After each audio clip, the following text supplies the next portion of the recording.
estampillé Quai Voltaire, cette jolie collection bleue qui, au fil des années, n'a pour ainsi dire jamais démérité.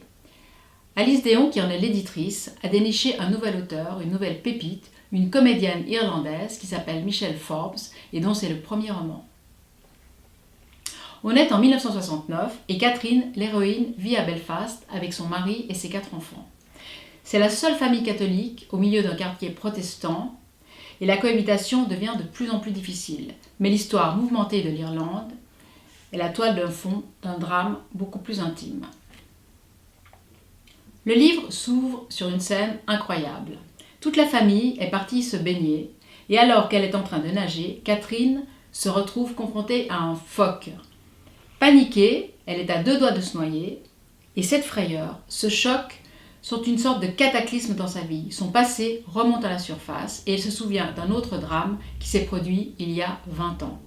Lorsqu'elle était chanteuse lyrique amateur, qu'elle jouait Carmen, et alors qu'elle était déjà fiancée à George, son futur mari, elle était très amoureuse de Tom, le tailleur. C'est comme si ce passé prenait peu à peu possession de son esprit, de ses forces, de son corps, sans qu'elle puisse lutter.